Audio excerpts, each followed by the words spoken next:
Hi, I'm Carmen Ewan from Builder.com, and we're at the PCBC Conference 2009 in Moscone Center, San Francisco. I'm here with Barry from Ultrablock and PermaPave. So, hi Barry. Hi, how are you?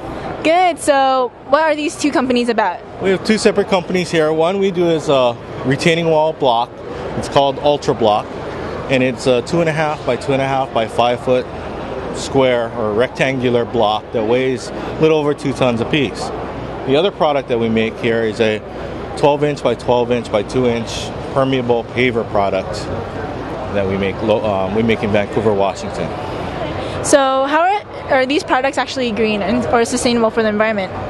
The Ultrablock product is actually considered a recycled product. It's a post-consumer secondary recycled product by the California Integrated Waste Management Board.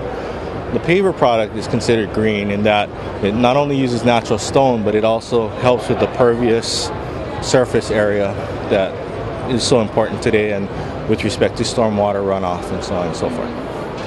Okay, so what kind of certifications does your products have? Well, as I said earlier, we are considered a post-consumer secondary recycled product by the California Integrated Waste Management Board for Ultrablock. And for Stone Terra, we're working with the LEED certification program for not only stormwater, but also for the manufacturing location credits. Okay, so what kind of areas do you actually produce this paver? The pavers we make in our facility up in Vancouver, Washington, and the process is we take the natural stone, we coat it with a polymer, we run it through what in essence is a big pizza oven. It bonds the polymer to the rock, and it also bonds the rocks. We run it through a second time to bond the rocks to each other and allows for the pavers to be made in these 12 by 12 inch squares. Okay, so you'll just like lay this down as regular tiling in your backyard or something like that? Right, you would lay it down like a standard paver. What we recommend is you lay it down on rock rather than sand, because the filtration rate of the water through the paver is about 5 gallons per square foot per second. Once it flows through the paver and hits the sand, if the sand doesn't have the same filtration rate, the water will tend to back up, and that's kind of defeats the purpose of having a permeable paver. Sounds great. So is there anything else you would like us to know? Other than the fact that we try to make everything as local as possible to the job sites.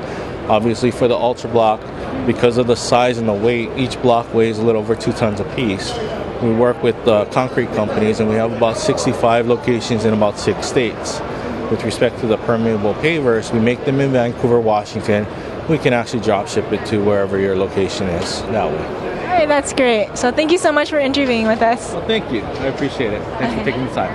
Okay, thank you. Bye-bye. So that was Ultrablock and PermaPave, and that was Barry, and so that was Builder.com. If you want to watch more videos like this, go to Builder.com.